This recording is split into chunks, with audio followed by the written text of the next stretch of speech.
आज मैं आप सबसे चिकन कबाब की ऐसी आला रेसिपी शेयर कर रही हूँ जो कि बनाना बहुत ज़्यादा आसान है और यकीनन बहुत मज़ेदार बनकर तैयार होते हैं। और दूसरा, फ्रीज करने का ऐसा तरीका बताऊंगी जिसमें ना तो आपको पूरी तरह कच्चे कबाब फ्रीज करने पड़ेंगे और ना ही स्टीम करके पूरी तरह पका के फ्रीज करने पड़ेंगे, क्योंकि जब हम बिल्कुल कच्चे फ्रीज कर देते हैं तो थोड़ा गर्म मौसम होता है तो कबाबों को हैंडल करना थोड़ा मुश्किल हो जाता है। और दूसरा, जब पूरी तरह स्टीम से पका के रखते हैं तो कबाब बहुत सख्त हो जाते हैं। 2 से 3 महीने आप आराम से इन्हें स्टोर कर सकते हैं और ये कबाब बिल्कुल नरम और मुलायम बनकर तैयार होते हैं।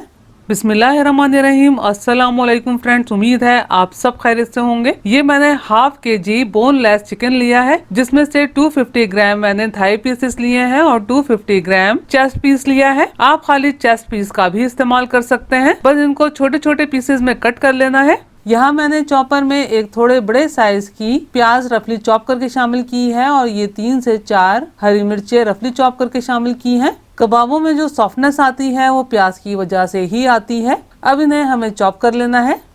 चॉप कर लेने के बाद इसमें ये चिकन शामिल की है। अगर आप थाई पीस का इस्तेमाल नहीं कर रहे तो 1 से 1.5 टेबल स्पून घी या फिर ऑयल शामिल कर दीजिएगा। अब चिकन को भी पीस लेना है। अब इसमें अज्जा शामिल करेंगे, तो ये मैंने हाफ कप भुने हुए चने लिए हैं जिनका मैंने पाउडर बना लिया है। 1.5 टीस्पून या हस्बे जायका नमक शामिल किया है।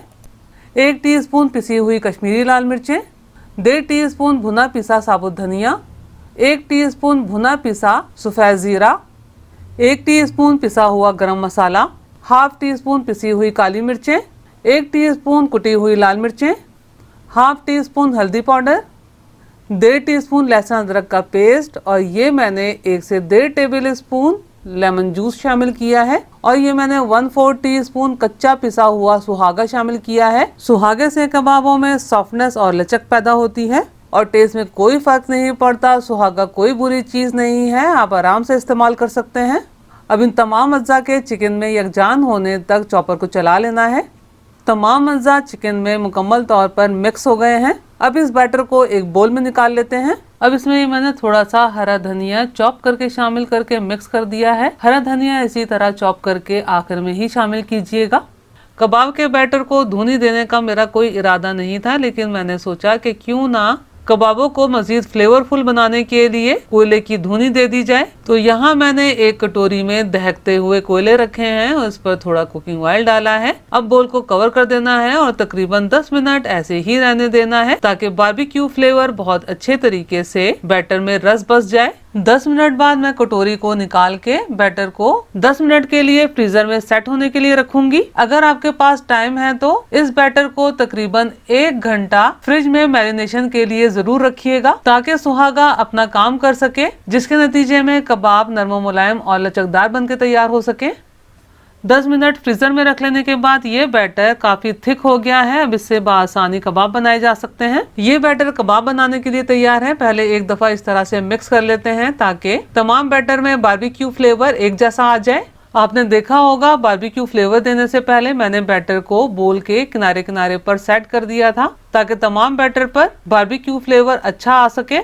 अब कुकिंग ऑयल की मदद से कबाब बनाना शुरू करते हैं। अब जितने बड़े आपने कबाब बनाने हैं उसी हिसाब से बैटर लीजिएगा। आप चाहें तो इनके गोल कबाब भी बना सकते हैं और इस तरह ओवल शेप में भी बना सकते हैं। शेप बना लेने के बाद अगर आप चाहें तो इस तरह से मार्क लगाकर कबाब को थोड़ा अट्रैक्टिव बना सकते हैं। इससे प्रेजेंटेशन बहुत अच्छी हो जाती है।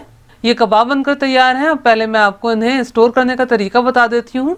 पैन में आपने सिर्फ 1 से 1.5 टेबल स्पून कुकिंग ऑयल शामिल करना है। मीडियम टू लो फ्लेम पर ऑयल गर्म हो जाने के बाद आपने पैन की गुंजाइश के हिसाब से कबाब शामिल करने हैं और इन्हें जल्दी जल्दी से अलट पलट करना है कि बस इनकी सरफेस का हल्का सा कलर चेंज हो जाए। सेम प्रोसेस से मैं आपसे सेमी कुक चपली कबाब बनाने का तरीका भी शेयर कर चुकी हूँ। आप ऊपर आई बटन क्लिक करके या फिर डिस्क्रिप्शन बॉक्स में देख सकते हैं। और चपली कबाब के अलावा मैं आप सबसे सेमी कुक सीख कबाब की भी रेसिपी शेयर कर चुकी हूँ। आपने इन्हें ओवर कुक नहीं करना, बस अलट पलट करना है और निकाल लेना है। चंद सेकंड में ये सेमी कुक यानी कि कच्चे पक्के कबाब फ्रीज करने के लिए तैयार हो जाते हैं। मैं आपको इन्हें कट करके भी दिखा देती हूँ कि ये अंदर से बिल्कुल कच्चे हैं, सेंटर से बिल्कुल कच्चे हैं और साइड से आपको बिल्कुल पतली सी लेयर पकी हुई नजर आ रही होगी। अगर आप इस तरीके से कबाब वगैरह स्टोर करते हैं तो बिल्कुल खाने में ऐसे ही लगते हैं जैसा कि आप KNN वगैरह के इस्तेमाल कर रहे हो। मैं पहले चिकन के फ्रोजन आइटम का काम ही करती थी और मैं इसी तरीके से अपने ऑर्डर बनाकर